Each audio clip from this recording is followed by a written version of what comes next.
Qui dit nouvelle capsule, dit nouveaux invités. Aujourd'hui, je reçois Sandrine Marchasson, entrepreneuse, Marie-Camille Mondologne, accompagnatrice à la BGE, et Pierre Gironimi de chez Aprove. Aujourd'hui, on va parler entrepreneuriat comme toujours et on va parler de handicap. Et oui, ce sont deux mots tout à fait compatibles, même s'ils sont très peu associés. Alors, je suis ravie d'en parler aujourd'hui avec vous autour de cette table. Je suis Audrey Royer et c'est parti pour cette nouvelle table ronde.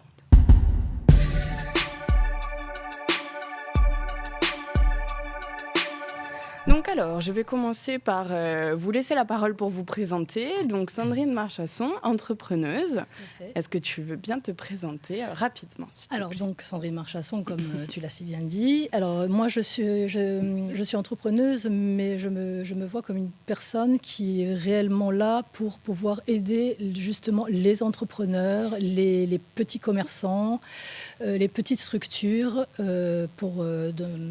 dans le recrutement, dans tout ce qui est RH, dans tout ce qui est paye et gestion de conflits du personnel.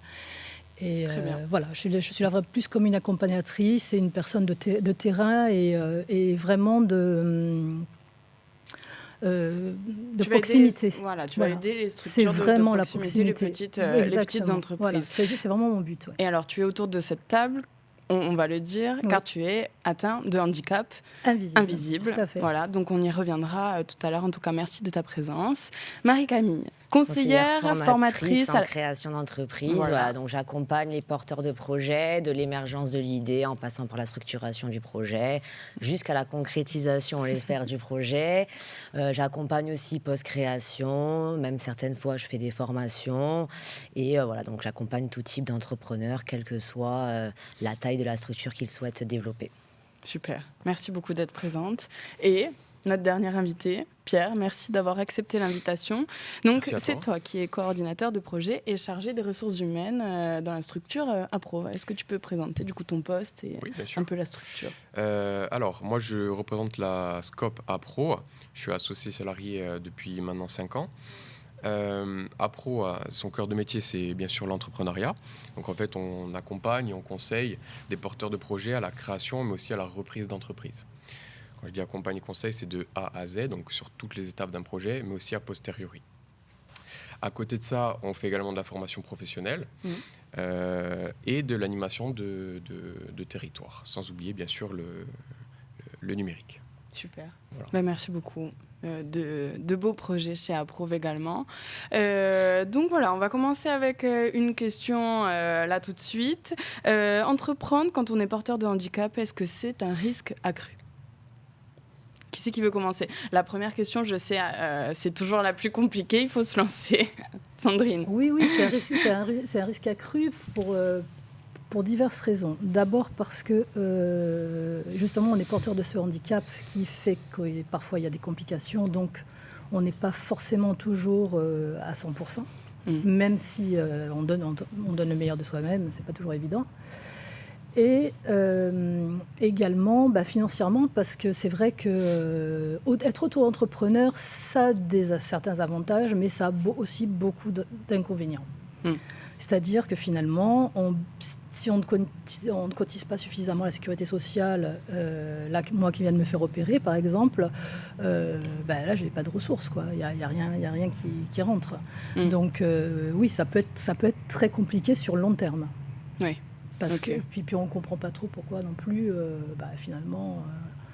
vous n'allez pas plus vite, pourquoi au niveau du travail qu'on va rendre aux entreprises, c'est ça que tu dis, les entreprises ne comprennent pas des fois pourquoi c'est un peu plus long, pourquoi ça prend du temps Non, pas forcément, parce que j'essaye de ne pas le montrer, puisque moi, j'arrive à travailler à partir de chez moi. Mais c'est dans une globalité, en fait, où en fait, on ne peut pas avancer comme réellement on pourrait le souhaiter. Parce qu'il y a des moments où on a des freins qui font qu'on est obligé de stopper un petit peu l'activité. Ce qui est, on va dire, les commandes qui sont passées, les choses, on s'y tient le plus possible, même quand ça ne va pas bien. Parce que pour moi, c'est un facteur qui est extrêmement important, c'est de tenir mes engagements. Mais par contre, une fois que ça a été réalisé, peut-être qu'on va mettre un frein parce qu'on ne va pas pouvoir se réengager tout de suite sur quelque chose. Oui, en fait, c'est en interne. On va Tout à fait. que là, on se demande pourquoi est-ce qu'on met plus de temps alors qu'on voudrait aller plus vite. On a les idées qui fusent, mais c'est des fois nos capacités, notre corps. Même vu de l'extérieur, parce que des personnes qui vous connaissent, qui aimeraient vous proposer des choses, ils n'ont pas cette réflexion, ils n'ont pas ce sentiment quand ils me voient. Ah bon, mais je veux dire, ils ne comprennent pas, quoi. Parce que tu es transparente quand tu parles, quand tu échanges avec un client, tu dis que tu es atteinte Pas du tout, non. Non, tu essaies de ne pas en parler. Non, j'en parle pas. Parce que tout de suite, ça risque justement d'être un frein. La personne, elle va se dire, oh là là, mon Dieu, en plus c'est handicapé, alors là, parce que c'est la mentalité qui est comme ça. Il y a un tabou, on lui disait en off, du coup, il y a un tabou autour de ce handicap. Pierre, je sais que quand on en a parlé, tu me disais, mais moi, les types d'accompagnement, il n'y a pas de différence que la personne soit atteinte de handicap ou pas, voire les personnes qui sont atteintes de handicap ne nous le disent pas. Alors, c'est vrai qu'en règle générale, dans la plupart de nos accompagnements, c'est pas une grosse généralité non plus, mais dans la plupart, les personnes n'en parlent pas de cette reconnaissance de travailleurs handicapés ou même le fait qu'ils aient un handicap invisible. Donc, du coup, forcément, nous, on n'adapte pas puisqu'on n'est pas au courant de la chose. Je pense qu'il y a pas mal de tabous vis-à-vis de ça, mais aussi lié, c'est ce que vous disiez, les schémas mentaux qu'on a vis-à-vis de la société, vis-à-vis de j'ai un handicap, est-ce que j'en parle, est-ce que j'en parle pas, si j'en parle, quel impact ça va avoir sur ma vie perso, sur ma vie pro, etc. Donc voilà, après on va se dire que c'est des choses qui nous regardent peut-être à nous. Mais bon, après, dans l'accompagnement, Marie-Camille, c'est peut-être des choses essentielles à savoir pour avoir droit à certaines aides, avoir droit à un certain type d'accompagnement. Oui, voilà, nous on a un partenariat avec la GFIP, BGE Corse, et donc du coup on accompagne les porteurs de projets qui sont en situation de handicap via une fiche de prescription qu'on doit recevoir. Et c'est vrai que voilà, je vois la catégorie du handicap, qu'il soit moteur, psychique, cognitif, auditif, etc. Mais j'explique bien à mes entrepreneurs que voilà, on va structurer le projet, que c'est juste un accompagnement qui est pris en charge. Déjà, parce que l'accompagnement, il est pris en charge. Qu'on demande de la prime ou qu'on ne le demande pas, il y a une prise en charge qui est faite. Et voilà, selon le handicap, on peut voir déjà, on va vérifier quand même l'adéquation en projet et que le projet est toujours en adéquation, le nouveau projet professionnel, parce que certains souhaitent juste se lancer dans l'entrepreneuriat, mais garder leur même métier. Certaines fois, voilà, il y a des contre-indications médicales, donc on en discute, on voit s'il y a une possibilité de légèrement évoluer le projet, légèrement le structurer vers une autre voie. Mais en règle générale, c'est vrai que si c'est complètement une reconversion professionnelle, en règle générale, moi, c'est les entrepreneurs qui m'en parlent ouvertement de leur handicap. C'est vrai que rarement, je suis toujours au courant du handicap. Déjà, tu ne demandes pas le handicap je ne le demande pas directement. Le handicap, je le vois avec la catégorisation, mais le handicap réel, je ne le vois pas. C'est vrai que moi, souvent, mes entrepreneurs me l'annoncent, m'expliquent, et parce que, voilà, comme c'est un projet d'une vie, parce que du coup, voilà, c'est carrément une reconversion professionnelle, souvent, du coup, pour m'expliquer leur motivation, qu'est-ce qui les pousse à créer leur entreprise, leur propre activité, ils m'expliquent leur histoire, et leur histoire passe par leur handicap, et donc, voilà, c'est pour ça que je suis mise au courant. Ok. Tu as annoncé deux choses que l'on va préciser tout de suite. On est au début de cette table ronde du coup. Donc, qu'est-ce qu'un handicap ? Moi, j'ai une petite définition que je vais vous lire. On va pouvoir en discuter. Donc, un handicap, c'est toute limitation d'activité ou restriction de participation à la vie en société subie dans son environnement par une personne en raison d'une altération substantielle, durable ou définitive d'une ou plusieurs fonctions physiques, sensorielles, mentales, cognitives ou psychiques, d'un polyhandicap ou d'un trouble de santé invalidant. Toujours plus long, les définitions. Oui, mais elle est juste. Ouais. Donc ça, c'était tous les types d'handicap. Est-ce que je les ai tous cités ? Donc il y a physique, sensoriel, mental, cognitif ou psychique. Il y a auditif et visuel. Donc ça fait partie du sensoriel. Ah oui, il y a écrit sensoriel. C'est ça. Ouais. Souvent, ils font la différence entre les deux. Après physique, j'imagine que ça doit être moteur. Oui. Maintenant, il différencie même les deux. Il différencie moteur et physique. Hein. Ah, d'accord. Ok. Oui. Et après, mental, cognitif, donc là, ça va être si la personne a... qu'est-ce qu'on peut dire en santé mentale, est-ce qu'elle a des troubles psychiques type bipolarité Bipolarité, schizophrénie, perte de mémoire. Okay. Il y en a tellement. Oui, voilà, on va pas commencer à aller... C'est vaste, ouais. Du coup, ça doit être quand même compliqué soit d'adapter, soit de pas adapter, mais quand même, la personne sait qu'elle a des freins. Si elle est reconnue personne handicapée, c'est qu'elle a forcément des freins dans sa vie de tous les jours. C'est quand même compliqué d'adapter un accompagnement ou d'adapter son mode de fonctionnement, son entreprise vis-à-vis de ce handicap, qu'il soit visible ou pas. Oui, sinon, c'est pas évident parce que justement, après, c'est un petit peu au jour le jour parce que il y a des fois où on va être très, très, très bien, donc ça va. Et puis, il y a des fois où vraiment, on va pas pouvoir... par exemple, dans mon cas, je vais pas pouvoir prendre ma voiture pour aller prospecter, pour aller démarcher, pour aller voir des gens, même pour faire des visioconférences parce que je marche aussi pas mal par visioconférence parce qu'il y a des fois où justement cet handicap qui est invisible a des répercussions moteurs réellement. Il n'y a pas besoin... malheureusement, on voit les personnes qui sont en fauteuil roulant, mais il y a aussi ceux qui ne le sont pas, bien sûr, mais qui ne peuvent pas forcément marcher, se lever, bouger à ce moment-là, pour diverses raisons. Et psychique, parce que justement, la douleur et les traitements que l'on peut prendre ont des répercussions justement au niveau psychique, c'est-à-dire perte de mémoire, parce que les traitements sont un petit peu forts, ou parce que justement ils vous mettent complètement KO. Voilà, parce qu'il y a des moments où on est obligé de faire plus ou moins du surdosage et on ne fait pas de médication, c'est encadré, hein, bien entendu. Mais il y a des moments où pour ma part, où j'ai cette obligation-là, et à ce moment-là, je ne peux pas avancer, donc je peux réellement rien faire. C'est pour ça que le côté moteur et psychique, finalement, il est aussi lié au handicap invisible. Et ça, on ne s'en rend pas compte. Mais c'est le plus dur, je le sais, parce que alors on va prendre des exemples simples, mais la place handicapée, les caisses prioritaires ou plein de choses. Au final, quand on voit une personne qui est debout, qui physiquement a l'air d'aller bien, on va dire qu'est-ce que vous faites, pourquoi vous prenez la place d'une personne handicapée, parce qu'au final, ce sont que les handicaps visibles que l'on prend en considération. En fait, on se fait juste notre propre avis sur ce qu'est le handicap et on a peut-être des idées même reçues sur... des croyances limitantes. Ouais, sur la vie des personnes en situation de handicap, sur leurs capacités, etc. Et souvent, ces personnes, pour te couper sur ça, excuse-moi, mais souvent, du coup, elles sont obligées de montrer leur carte. Certaines montrent une preuve comme quoi elles sont en situation de handicap, justement parce qu'elles savent qu'elles ont un handicap invisible et qu'elles sont obligées, dans la situation actuelle, obligées de le justifier. C'est dingue d'être obligée de se justifier aussi. Moi, quand je me gare sur une place de parking, quand je fais mes courses, d'ailleurs, déjà, j'ai envie de dire...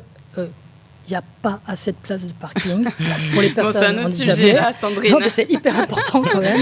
Au niveau des places de parking, je suis désolée, sur ça, je ne vais pas pouvoir t'aider aujourd'hui. Mais on entend. C'est bien qu'on l'entende, parce que peut-être quelqu'un nous l'entendra aussi. Mais ce que je veux dire, c'est que quand vous vous garez, vous avez votre carte sur le pare-brise, forcément, logiquement, on l'a sur le pare-brise.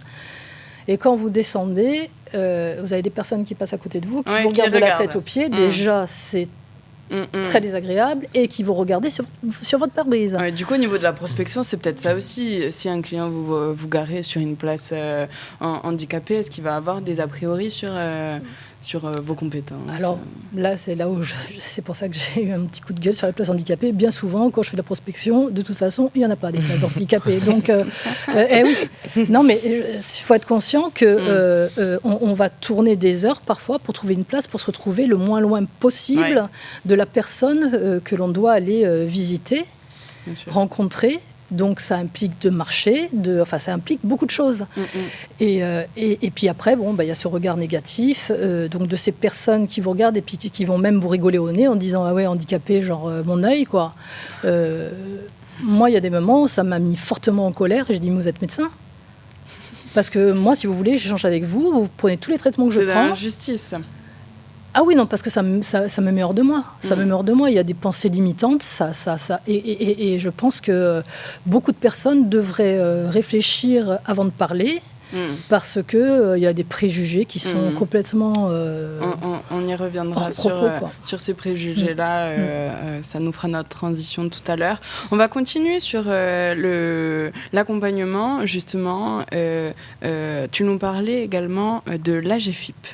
Marie-Camille. Oui, alors l'AGFIP, déjà pour expliquer l'acronyme, c'est l'association de gestion du fonds pour l'insertion professionnelle des personnes handicapées. C'est une association qui a pour but de favoriser l'accès et le maintien à l'emploi des personnes en situation de handicap. Et donc, à travers cette mission d'aider les personnes en situation de handicap, elle œuvre sur différents points.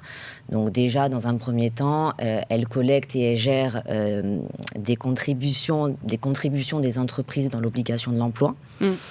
Ensuite, elle crée, des partenariats avec des acteurs publics, locaux et nationaux pour justement amplifier les politiques publiques destinées aux personnes en situation de handicap. Et enfin, donc elle propose des offres d'intervention, donc sous différentes formes. On peut avoir le conseil, l'accompagnement et des aides financières, alors là, qui seront destinées soit aux personnes en situation de handicap ou aux entreprises privées, parce qu'il y a aussi des aides pour les entreprises privées. Qui embauchent des personnes en situation de handicap. En situation de handicap. Donc, il existe plusieurs aides. Donc, il y a, j'en citais quelques-unes, l'aide à la création d'entreprises, du coup, l'aide à la formation, l'aide au parcours vers l'emploi. Et après, il y a d'autres aides pour l'aménagement de poste. Et je sais qu'à partir d'un certain nombre d'employés, l'entreprise a une obligation d'avoir 6% de personnes handicapées dans la structure. Exactement. À partir de quel... Est-ce que vous savez le seuil ? Faut que je vérifie. 250, je crois. Non, 30 personnes. 30 personnes, je crois. Mais il faut vérifier. Faut vérifier. Très bien. Si jamais on le marquera en précision à ce moment-là. Ce que tu dis, en fait, ça a pour but de valoriser le travail des personnes en situation de handicap. En quoi est-ce que, du coup, l'entrepreneuriat, selon vous, est l'une des solutions pour développer l'emploi des personnes en situation de handicap ? Moi, je pense que lorsqu'on parle d'entrepreneuriat, on a la possibilité, via ça, de créer son propre emploi. Donc, on connaît tous le schéma classique salarial qui est assez répandu. On le confronte du coup au schéma entrepreneurial, mais le schéma entrepreneurial, en fait, c'est dans certains cas, dans tout, mais le fait de créer son propre emploi. Un petit peu, on parlait tout à l'heure des auto-entrepreneurs. Là, clairement, c'est une possibilité, selon moi, pour les personnes en situation de handicap de vraiment créer de A à Z leur propre emploi. Donc leur emploi sur du mesure, temps, quelque part. Leur emploi du temps, tout à fait. Selon leurs contraintes. Selon leurs contraintes, voilà. Peut-être qu'ils ont des facilités aussi à faire telle ou telle chose qu'ils n'auraient pas dans un emploi salarial classique. Donc selon moi, créer son propre emploi, c'est ce qui me semble le plus adapté pour ce genre de situation. Oui. Peut-être parce que méconnu par les entreprises ou encore on en revient toujours, c'est des pensées limitantes de la part des entreprises peut-être pour embaucher des personnes. Oui, là on revient sur l'exemple des préjugés. L'employeur qui va avoir tel ou tel préjugé par rapport à une personne avec un handicap visible ou non visible.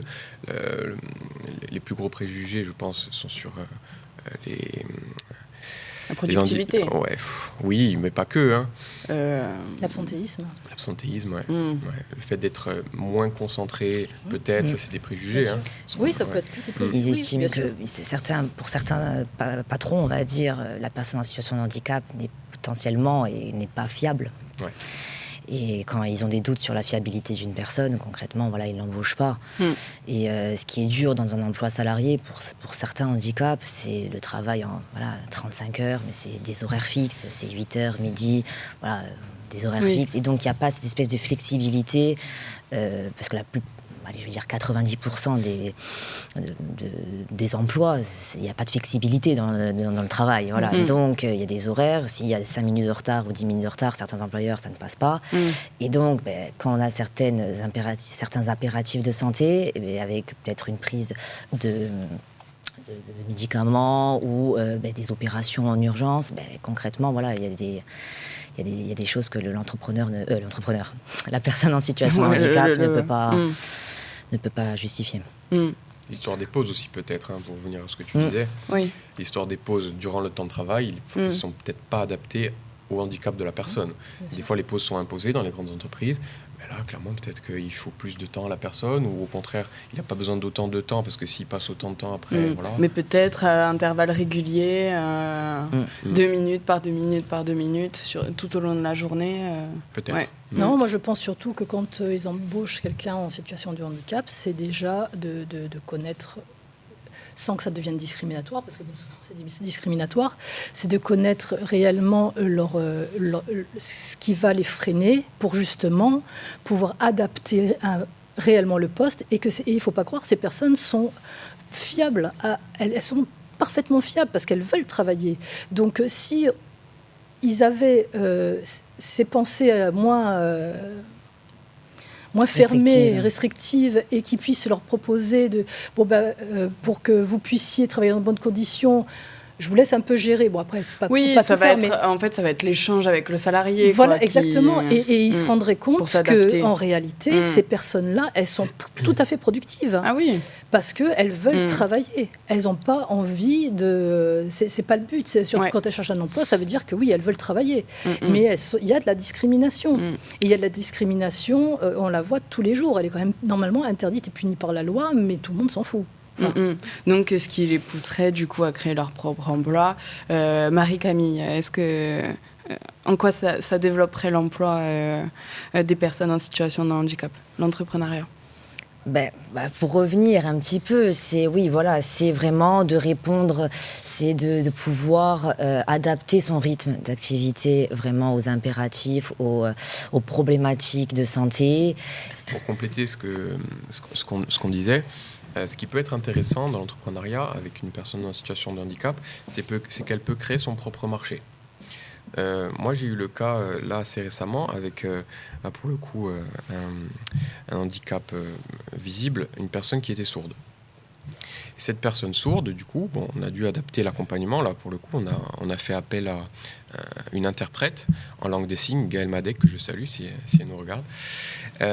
Et cette personne-là, en fait, elle avait un projet de création d'entreprise à destination des personnes en situation de handicap. Et du coup, forcément, quelque part, il a créé son propre marché et il va sur... Alors, je ne sais pas si on peut appeler ça un marché de niche, mais ça favorise, du coup, l'entrepreneuriat dans les situations de handicap. Super. Du coup, là, tu me fais penser à une autre question. Les besoins les plus fréquemment remontés par les personnes, les entrepreneurs futurs ou installés en situation de handicap, quels sont-ils? Là, par exemple, est-ce que tu as un exemple concret avec cet homme qui était malentendant? Alors, avec cet homme qui était malentendant, lui, après, c'est les besoins. Est-ce qu'on peut dire que c'est des besoins spécifiques au handicap? Je ne sais pas, c'est des besoins financiers. C'est les premiers qui me viennent à l'esprit.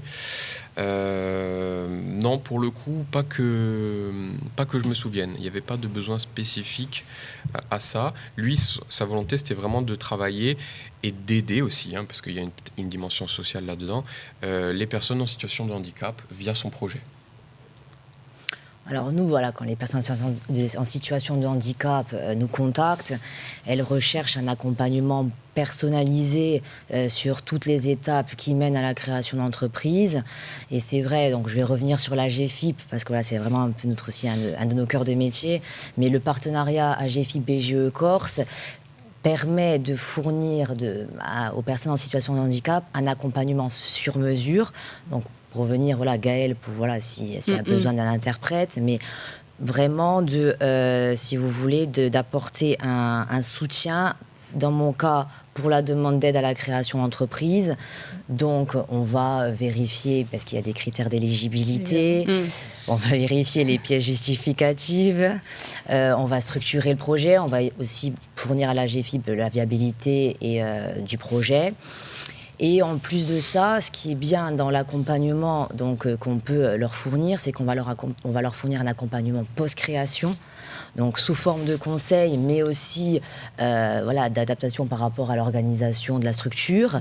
Et aussi, on peut même créer des tableaux de bord avec des indicateurs économiques pour pouvoir anticiper les potentielles faiblesses ou risques de l'activité. Donc c'est vrai qu'il faut se dire que l'accompagnement pour une AGFIP, c'est vraiment un accompagnement sur mesure. On avance. Il n'y a pas un délai d'accompagnement, vraiment. C'est lorsqu'on monte le projet, c'est vraiment en fonction de l'entrepreneur, du projet, de l'avancement du projet. Est-ce qu'on est dans l'émergence de l'idée? Est-ce qu'on on souhaite concrétiser le projet? Donc on va le structurer. Donc vous regardez aussi, parce que Marie-Camille, tu as pu accompagner Sandrine dans la création de son entreprise. Oui, Marie-Camille m'a accompagnée du début, puis elle m'accompagne encore. Et, sur le soutien post-création, on continue. Il y a tout de suite eu un bon feeling. Moi, j'ai confiance en elle. Je sais que quand elle a su répondre à toutes les questions, elle a su répondre... elle est disponible, elle est au top. Tout simplement. Franchement, non, mais c'est vrai. Tu es validée, 5 étoiles sur Google, Marie-Camille. Non, mais c'est vrai, parce qu'on crée un lien, en fait. À ce moment-là, il faut dire que dans l'accompagnement, on apporte aussi nos connaissances, mais il y a aussi un aspect social. On va discuter, on va essayer de comprendre l'entrepreneur, pourquoi ce projet, qu'est-ce qui vous motive, quelles sont les aspirations? Et en fait, il y a tellement une histoire derrière que du coup, Il y a ça, puis il y a l'intime aussi, parce que justement, on ne va pas forcément parler de l'handicap, même si elle en avait... Elle le savait, ne serait-ce que par rapport à l'emploi, etc. Par rapport à la catégorie du handicap. Mais je veux dire, c'est vrai que le fait déjà de pouvoir en parler, se livrer, lui expliquer, plus ou moins, sans rentrer dans des grands détails, mais lui expliquer vraiment au quotidien ce qu'on peut vivre, ce qu'il y a, c'est forcément, il faut qu'on ait confiance en la personne, et il faut que ça matche, quoi. C'est exactement ça, Et puis nous, d'en échanger, avec beaucoup de détails, ou plus ou moins de détails, selon la personne que j'ai en face de moi, c'est vrai que ça permet de me mettre à la place de l'entrepreneur et de visualiser le projet et les possibilités aussi derrière du projet, voire même les limites aussi du projet. Pierre, tu me disais que toi, les accompagnements, excepté la personne malentendante, bien évidemment, sauf si tu maîtrises la langue des signes, mais les accompagnements ne sont pas différenciés. Mais ils ne sont pas différenciés lorsque, ce que je disais tout à l'heure, la personne ne nous signale pas le handicap. Bien sûr, après, si besoin est qu'on a besoin d'adapter l'accompagnement, on le fait, on le fera, c'est comme on a fait avec la personne sourde. Mais dans la plupart des cas, en tout cas pour notre cas à nous, il y a beaucoup de tabous. Je reviens là-dessus, mais c'est vrai qu'il y a beaucoup de tabous, les gens n'en parlent pas. On est obligé de, excusez-moi l'expression, tirer les verres du nez pour leur donner accès aux aides, donc on parlait de la GFIP tout à l'heure, leur donner cette aide-là. Mais c'est vrai que c'est pas évident. Et pour revenir à ce que tu disais aussi tout à l'heure, c'est vrai que quand on travaille sur l'émergence de l'idée, l'émergence de projet, on demande souvent aux porteurs de raconter un petit peu la genèse du projet. Et en fait, c'est là que peut-être... C'est là qu'en fait, on se rend compte que... On comprend. Voilà, c'est là qu'on comprend que cette idée, ce projet, est né en fait d'une histoire qui forcément est liée au handicap. Oui, c'est ça. Et en fait, c'est hyper transversal, hyper central dans leur vie. Oui, souvent, c'est de la reconversion professionnelle. Moi, je vais revenir sur un sujet, mais c'est vrai que j'ai aussi pas mal d'entrepreneurs qui ont eu une reconnaissance ou une pension d'invalidité ou une rente d'accès en travail suite à un métier qui a été qui a duré des années et des années. Et du coup, le handicap, parce qu'il n'y a pas que de l'handicap, on va dire, il y a plusieurs types de handicap. Il y a l'handicap qui aussi vient par rapport à un métier. Je pense beaucoup à l'handicap moteur. Ou les acouphènes. Voilà, oui, voilà, par exemple, les personnes qui sont dans le bâtiment. J'ai un exemple concret, mais ouais, c'est bien sûr, les personnes qui sont dans le bâtiment. Souvent, voilà, j'ai beaucoup de personnes qui vont travailler dans le bâtiment et qui ne peuvent plus, au vu de leur santé, et voilà, qui cherchent à se reconvertir dans une branche de métier pas trop éloignée non plus de ce qu'ils ont fait, mais voilà. Très bien. Est-ce que tu veux donner des précisions sur la genèse de ton projet, comment tu en es arrivé à dire, peut-être je trouve pas de travail, donc je vais créer mon entreprise, ou comment ça arrive? Oui, c'est un petit peu, c'est un petit peu arrivé comme ça. En fait, au départ, moi j'étais pendant très très longtemps dans le commerce, donc j'ai porté énormément de choses lourdes, ne serait-ce que, par exemple, prêt-à-porter, on ne croirait pas, mais c'est quand on reçoit les collections qu'il faut changer, puis en permanence, on porte du poids, on fait... Bon, et il y a tout... On va dire que j'ai eu plusieurs vies, comme beaucoup de personnes à l'heure d'aujourd'hui. Hein. Donc moi, j'ai fait des reconversions professionnelles, plusieurs pour avoir un métier complet, que ce soit dans le recrutement, le RH et la paye. Et ne trouvant pas de travail, justement... Il y a eu un moment, parce que alors j'en ai balancé des CV, hein, c'était, et puis quand après, bref. Et donc c'est récent ta création d'entreprise? Ma création, elle date du 13 mai, hein, exactement. Alors c'était mai. Ouais, c'était en mai. Et oui, parce que en fait, j'avais même pas de réponse. D'accord. J'avais même pas de réponse. Et pourtant. Au début, je ne mettais pas RQTH, après je l'ai mis. Après, Marie-Camille m'a dit non. Donc j'ai enlevé. Mais bon, c'est oui, parce que dans certains cas, dans certaines entreprises, ça peut peut-être aider au niveau du quota. Après, c'est tout, le recrutement par le quota, c'est peut-être un peu discriminant aussi, mais... Oui, mais bon, ils ont ces facilités. Ils savent très bien qu'il y a des aides. Voilà, ils savent que s'ils recrutent une personne RQTH, ils vont avoir des allègements fiscaux. Donc, dire, ils sont quand même gagnants. Encore une fois, c'est pas parce qu'on a un handicap qu'on ne peut pas être à 100% et qu'on ne peut pas travailler. C'est faux. C'est complètement faux. Ah oui. Mais voilà, c'est récurrent. Et puis franchement, c'est barbant de voir cette mentalité et ce retour qu'on peut avoir. Voilà, déjà que dans le recrutement en général, ils ont du mal à réagir, ils sont très lents, même quand les gens sont au top, hein, qu'ils n'ont pas de soucis. Alors imaginez quelqu'un qui a des soucis. Et moi, le peu de... réellement... de retour de retour où j'ai pu aller vraiment en entretien, même avec des douleurs, avec tout, je faisais tout pour que ça ne se voit pas. Oui, parce que ta seule envie, en fait, c'était de travailler. Moi, je voulais travailler. Et à un moment, ça bloque. Voilà, donc on crée son entreprise, quoi. Et on crée son entreprise. Comment ça se passe depuis ? Au niveau de la recherche des clients. C'est pas toujours évident parce que d'abord, tout le monde le sait, hein, pour n'importe quelle entreprise, que ça soit auto-entrepreneur ou une autre entreprise, quand on démarre une entreprise, c'est 3 ans de pérennité avant d'être vraiment d'avoir une entreprise qui est pérenne, sauf vraiment gros problème, mais c'est très très long parce qu'il faut se créer un réseau, il faut que ce réseau, ici c'est beaucoup le bouche à oreille, donc il faut qu'il y ait une confiance qui s'établisse. Donc moi petit à petit, il y a une confiance qui commence à venir, mais ça reste quand même néanmoins très très compliqué. En plus, il faut se faire connaître. Donc pour se faire connaître, il faut dépenser de l'argent pour faire de la publicité. Je veux dire, on peut pas créer une entreprise sans dépenser, sans mettre de l'argent sur la table. C'est pas possible. Oui. Si on veut gagner, il faut forcément débourser certaines sommes. Oui, ne serait-ce que pour les cartes de visite, les choses comme ça. Bon, ça a un coût, quoi. Mais il y a plein de choses qui ont un coût. Donc, ça, c'est pas toujours évident non plus. Donc, dès qu'il y a quelque chose qui se profile, on essaye de s'engouffrer, de se faire connaître. Moi, il m'est arrivé même de faire des choses gratuitement pour qu'on reconnaisse réellement la qualité du travail. Et la personne, du coup, elle est contente. Donc, forcément, elle va parler de moi.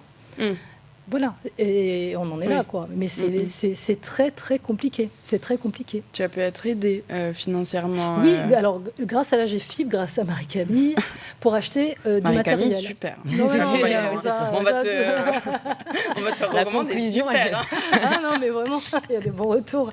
Mais non, mais c'est vrai, je veux dire, elle a validé mon projet, elle a bien compris que j'étais en pleine capacité et que ce que je faisais, c'est une réelle passion. Oui. Et puis moi, je suis vraiment dans l'humain, et ça, je tiens vraiment encore à la... C'est pour moi, c'est important, parce que l'humain, on a tendance à l'oublier. Je pense qu'elle te l'a répété. Oui, bien sûr, mais parce que voilà, c'est le fin fond de son projet, c'est vraiment... Mais je le répète constamment. C'est ma ligne directrice. Oui, complètement. Et bon, dans les ressources humaines, c'est vrai que l'humain, c'est quand même le point. Oui, Pierre pourrait nous le dire également. Il ne l'est pas forcément. Il n'est pas forcément, mais il est censé y être. Il est censé y être. Mais surtout, donc, grâce à elle, j'ai pu m'acheter donc du matériel pour travailler à domicile, du matériel quand même de qualité, avoir un fauteuil qui soit ergonomique. C'est pas rien, quoi. C'est pas rien parce que c'est quand même le bureau même qui s'adapte. Voilà, avoir vraiment du matériel qui va s'adapter déjà à une bonne posture. À une bonne posture. Et contrairement à ces petits sièges, tu es en train de le dire. C'est pas faux. Mais voilà, et ça c'est très important parce que il faudrait sortir cette somme qu'on n'a pas forcément. Oui, bien sûr. Donc c'est évidemment que c'est d'une aide, c'est une aide qui est fantastique. Après, voilà, il faut tenir les 3 ans parce qu'on a quand même. Voilà, il y a bon, c'est une date un peu qu'on se fixe, c'est un petit palier en soi. Non, c'est une date butoir par rapport à la GFIP, hein, parce que si par exemple on a le malheur de fermer, ce qui n'est pas, j'espère, non, moi je vais tenir de toute façon parce que je crois à ce que je fais, mais il faut rembourser. Ah oui. Il y a des critères, bien sûr, il y a des critères. Mais pourquoi donc 3 années? Parce qu'on estime qu'une entreprise, avant de se dire si elle est pérenne ou elle ne l'est plus, il faut entre 2 et 3 ans. On entend que la durée d'une start-up, en règle générale, c'est 2-3 ans. Voilà, donc même plus 3 ans que 2, parce qu'il y a des fois des environnements qu'on ne prévoit pas, comme le Covid. Donc si on disait qu'au bout d'1 an, ça ne fonctionnerait pas, si on est tombé pendant le Covid, bien sûr que ça reste compliqué. Mais voilà, donc au bout de 2-3 ans, le temps de déployer toute la communication, se créer des partenariats, prospecter massivement. C'est vrai que voilà, en 6 mois, 1 an, puis après avoir ces réalisations qu'on peut montrer à d'autres clients aussi, il nous faut voilà, donc c'est quelques 6 temps, mois, 1 an qu'on peut voir si un projet, voilà, si l'entreprise ne fonctionnera pas. Non, l'entrepreneuriat, on le sait. C'est pas dire. Alors certains, oui, certains ont déjà énormément de clients parce qu'ils sont connus dans le salariat, donc les clients attendent qu'ils soient en entrepreneuriat. Mais si on crée une activité où il faut se faire connaître, il y a une notoriété à créer, bien sûr qu'il y a un temps avant de lancer l'entreprise et de générer des revenus qu'on a envisagés, en tout cas, ou qu'on souhaite envisager. Donc, tu disais que la GFIP, du coup, ça pouvait aider à travers une subvention, mais aussi à travers des accompagnements ou des formations. Est-ce que vous avez des personnes dans vos accompagnements où la GFIP a pu payer des formations, par exemple? Alors nous, on ne travaille pas avec la GFIP parce que, si je ne me trompe pas, c'est un marché public que BGE détient. Donc je laisserai plutôt répondre. Alors, après, à savoir, moi que j'accompagne les entrepreneurs pour une demande de prime à GFIP, mais certains, il y a des critères d'éligibilité et certains n'y répondent pas. 1, voire 2, voire 3. Il n'y en a que 3 de critères d'éligibilité. Dans ce cas-là, oui, c'est en cela que la GFIP finance aussi l'accompagnement simple. Ça veut dire on ne demande pas la prime. Par contre, derrière, on va structurer le projet. On va faire le même travail. La seule chose qui va différencier d'un travail où on va demander la prime, c'est qu'on va demander on va pas demander la prime. Mais par contre, on va accompagner, on va structurer le projet, on va étudier la viabilité, on va voir si le projet est compatible avec les aspirations du bénéficiaire. Et derrière, on accompagne aussi post-création, etc. Donc là aussi, il y a un financement d'accompagnement, mais sans la prime. D'accord, très bien. Oui, APROVA, c'est un peu particulier. Excuse-moi, Pierre. En fait, c'est une scope. Tu vas peut-être représenter plus particulièrement APROVA, où les personnes, d'abord, peuvent rentrer par un contrat CAP, ou... Voilà, réexplique un peu le cheminement d'APROVA. Alors, pour refaire un petit peu l'histo, on parlait de genèse. À la base, APRO, c'est une association qui a été créée en 2002. Ça a été la première association transformée en scope de Corse en 2006, si je ne m'abuse. Et donc, depuis ce jour-là, en fait, APRO propose un modèle entrepreneurial assez différent, dans le sens où on permet à des porteurs de projets de tester leur activité. C'est-à-dire que c'est une étape en amont de la création. Donc, avant de s'immatriculer, avant de créer une entité juridique qui existe à part entière aux yeux de la loi, blablabla, on leur permet de tester un projet, une idée. Donc, c'est pendant un temps.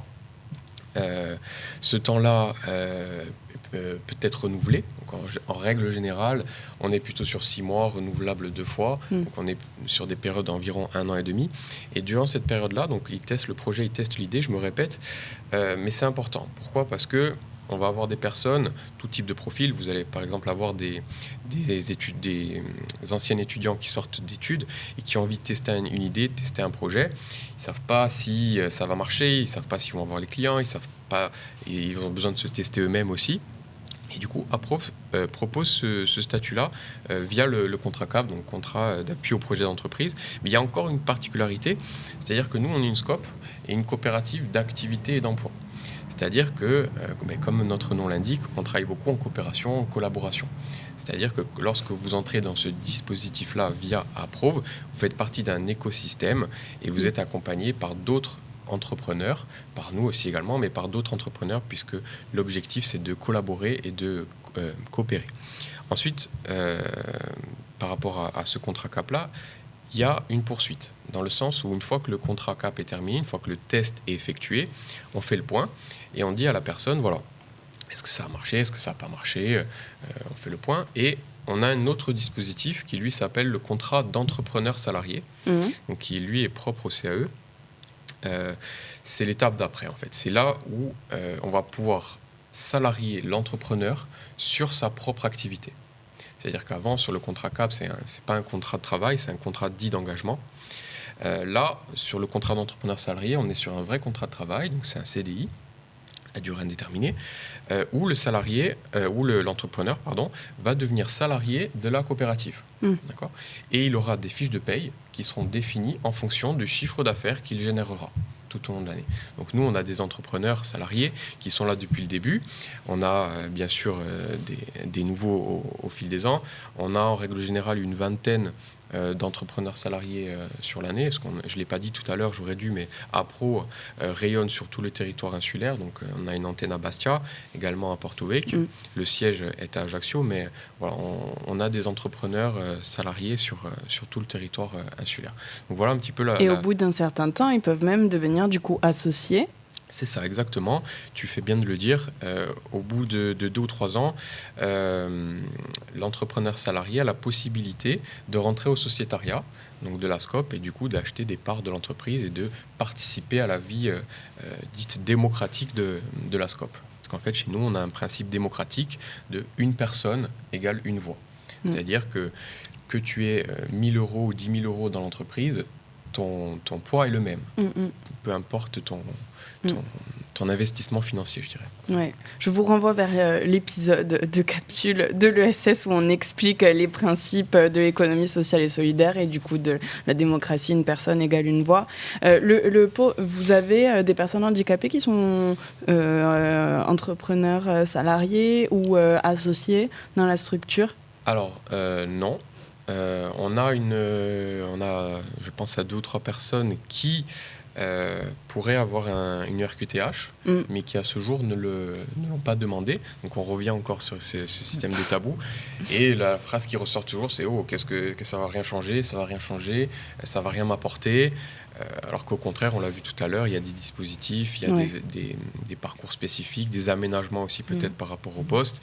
Mais voilà, c'est encore très tabou chez nous. Alors je ne sais pas si c'est la même chose sur le continent, mais en tout cas chez nous, on a ce vrai tabou de dire qu'est-ce que tu as besoin de savoir si j'ai le handicap ou pas le handicap. Alors moi, je vais quand même rebondir sur ce que vous dites. Ici, oui, c'est vrai que c'est tabou.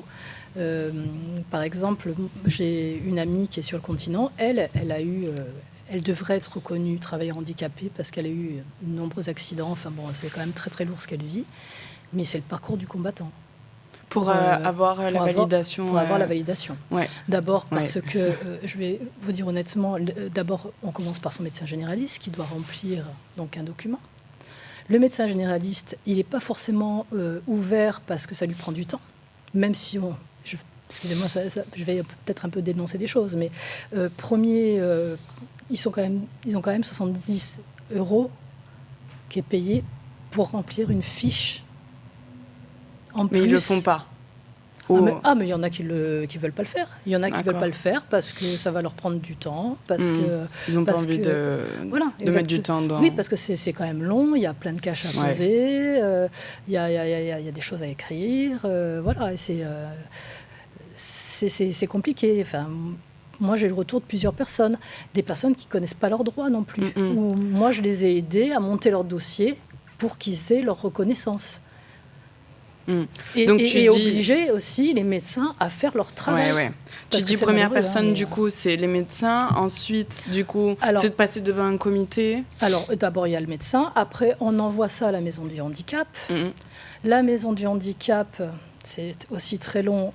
Ensuite, donc, on va avoir un rendez-vous avec le médecin conseil, qui a de toute façon tout votre dossier médical. Parfois, on se pose la question s'ils l'ont vraiment lu. Pardon, c'est vrai qu'ils ne vont pas être contents, mais c'est la vérité. C'est compliqué. Et après on attend que ça passe en commission. Oui. Donc, ça prend des mois et des mois. D'accord. Ouais. Oui, d'où le parcours du combattant. En fait, on en arrive à la dernière question. Cette table ronde est bientôt terminée. Et donc, tu me fais la transition. Qu'est-ce qu'il faudrait faire pour valoriser du coup les droits des personnes qui sont atteintes de handicap, que ce soit au niveau peut-être de l'assurance maladie, de l'accompagnement de la santé, des entreprises qui pourraient embaucher des personnes en situation de handicap et des personnes qui pourraient faire appel à des entrepreneurs pour tout service qui sont également atteintes de handicap. Déjà, moi, je trouve qu'il faut vraiment lever le tabou. Donc, ça passerait par faire de la communication, de la vraie communication sur réellement ce que c'est le handicap invisible, se dire donc pour que ça lever donc déjà ces tabous-là. Et ensuite, et même visible, parce que même visible, bien sûr. Une personne qui est atteinte de handicap visible, mais entendu, mais ça, ils le voient. Donc ils ont cette conscience. Mais ils ont peut-être des plus de freins, peut-être. Mais par contre, il va y avoir des freins. Il y a toujours ces idées limitantes. Il y a toujours ces idées limitantes, complètement. Mais bon, donc moi je pense qu'il n'y a pas cette communication là-dessus. Ça c'est bien évident pour expliquer que on est des personnes comme n'importe quelle autre personne. Peut-être qu'on sera peut-être plus assidu, peut-être même qu'on en voudra plus. Ouais. Et ensuite réellement avoir connaissance des parcours par lesquels il faut passer, parce que finalement, quand on vous connaît pas, quand tout le monde ne connaît pas ses droits. Ouais. Et ça devrait être automatique. Je veux dire, la sécurité sociale, par exemple, qui a connaissance, puisqu'en plus, maintenant, il y a, en plus c'est le parcours santé, là, enfin, le machin. Oui, sur Internet, c'est ça. Oui, et puis pour qu'on ait en application, on met tout. Oui, un livret pour expliquer les droits à la personne. Mais ils ont toutes ces informations. On dirait qu'ils sont informés de rien, en réalité. Est-ce qu'il faudrait, donc, première chose, ça serait faire de l'information pour sensibiliser, voilà. Est-ce qu'après, il y aurait de la médiation peut-être à faire entre des structures d'accompagnement et des entreprises pour dire, les entreprises ont droit à ça sur des salariés en situation de handicap. Vous prenez ou même peut-être des informations collectives. Enfin, je sais pas, pour dire, si vous prenez quelqu'un en freelance, le travail est tout aussi bien fait. Vous valorisez même votre image parce que vous êtes inclusif, etc. Tout à fait. Moi, je suis d'accord avec ce que tu dis, dans le sens où je pense qu'il faudrait qu'on montre beaucoup plus d'exemples de personnes qui ont réussi ou moins bien réussi, on va dire, de montrer, de dire, bon voilà, ces personnes-là ont un handicap, elles ont réussi, elles ont peut-être même mieux réussi que certaines personnes. Donc, je pense que ça passe aussi, bon, on parle de communication, mais par montrer l'exemple. Les et montrer, voilà, système d'interview, exactement. Tout à fait. Montrer des cas concrets de personnes qui ont réussi, parce qu'il y en a, nous on en a, et des personnes qui ont réussi, j'imagine que BG en a aussi, et là on a l'exemple ici, mais montrer des exemples de personnes qui ont une situation de handicap et qui réussissent. Je pense que ça passe par ça. Puis il faut être bien conscient que quand on est justement à son propre compte, qu'on passe par une auto-entreprise, ou voilà, c'est qu'on est motivé. On va se donner 2 fois plus parce que sinon, il n'y a pas de revenus de toute façon. Bien sûr. Donc évidemment qu'on va aller au boulot et qu'on va faire ce qu'il y a à faire. Et on sera même peut-être plus fiable que d'autres personnes. Et on sera peut-être moins gourmand aussi que d'autres personnes.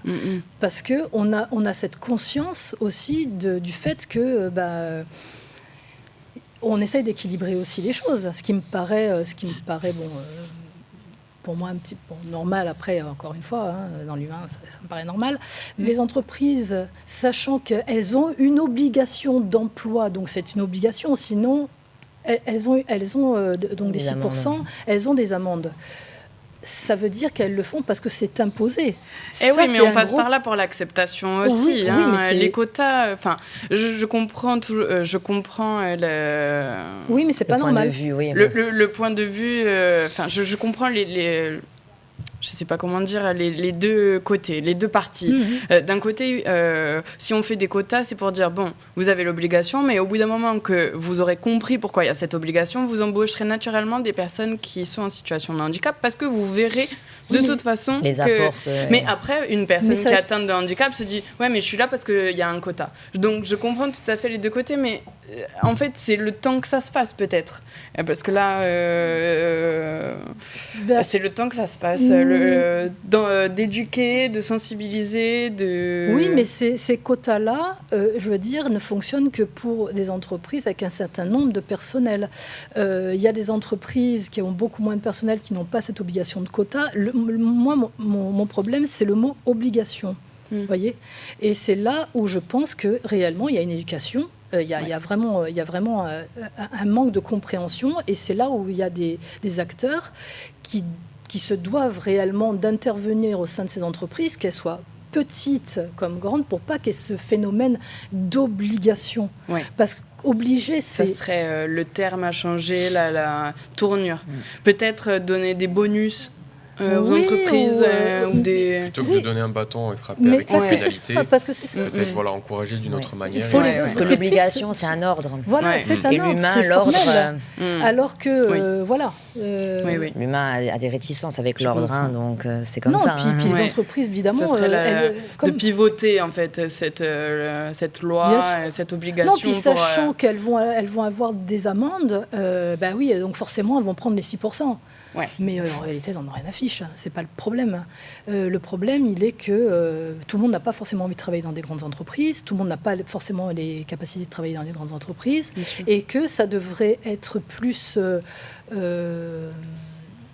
ouvert à d'autres, même petites entreprises qui aimeraient pouvoir embaucher, mais qui ne peuvent pas forcément. Et qui avec ont un ces bonus, préjugés. Et avec un bonus, pourraient... Voilà, mais exactement. Et puis, justement, ces médiateurs qui vont faire en sorte de lever le voile aussi en disant, voilà, quelqu'un qui a un handicap n'est pas forcément une boule de plomb à tirer. Non, c'est peut-être quelqu'un qui, finalement, a un très beau potentiel et qui va vraiment vous apporter une plus-value dans votre entreprise parce qu'elle a telle et telle qualité, parce que sa vie et sa façon de voir les choses.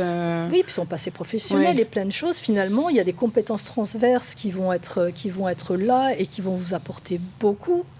Qu'elle va avoir une vision humaine peut-être différente, que je veux dire, c'est une valeur ajoutée. Et c'est dommage que ça soit pas plus appuyé, qu'on ne l'entende pas.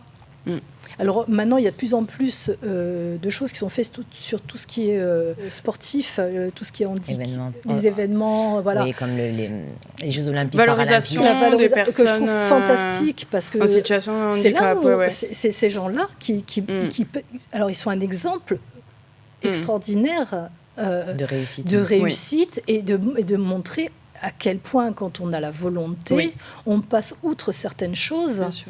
Et moi, je suis en admiration devant ces personnes. Quand vous voyez des personnes qui ont plus de bras, comme on a quelqu'un chez nous qui nage, qui va traverser. Mais il faut un mental d'acier. Et c'est là où il faut se rendre compte que quelqu'un c'est nos modèles dont tu parlais tout à l'heure, nos modèles c'est eux, c'est par eux qu'on va sensibiliser les entreprises, les structures, sont sur fauteuil roulant, et même les institutions publiques en fait. Qui vont faire du basket, les gens qui manquent des jambes, qui ont des prothèses, qui vont aller courir et qui font des prouesses mais absolument incroyables. Et ça marche de partout en réalité. Et ces gens-là, moi, je les trouve extraordinaires. En tout cas, nous, on te trouve extraordinaire à cette table, Sandrine. Merci beaucoup pour tout ce que tu as partagé lors de cette table. Petite phrase de conclusion, on va commencer par Pierre.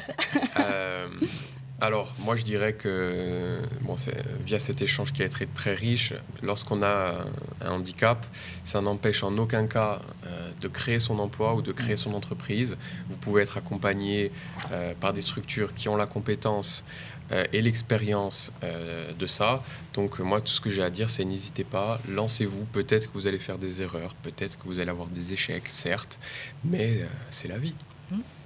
Merci. Sandrine. Moi, je vais vous remercier de m'avoir invitée donc à cette table parce que finalement, j'ai pu exprimer réellement mes idées, parler du handicap en général. Oui. Et puis peut-être, j'espère que ça va pouvoir sensibiliser certaines personnes, prendre conscience que les choses évoluent et que ces personnes-là, que ça soit handicap visible ou invisible, sont des personnes qui sont bien souvent bien plus fortes que ce qu'on croit et que ce sont des personnes sur lesquelles je pense réellement qu'on peut compter malgré ce que l'on peut malgré nos idées reçues, croyances, malgré nos idées reçues, bien sûr. Mais bien merci sûr. À toi d'avoir été présente à la table. Merci à vous tous. Alors, voilà, mais ce qu'il faut dire, c'est que quel que soit son handicap, s'il y a un projet de création d'entreprise, il faut se faire accompagner. Je reviens vers ça. Il faut se faire accompagner parce que même s'il ne vient pas à être développé, finalement, on reste juste au statut de l'idée. On se dit non, finalement,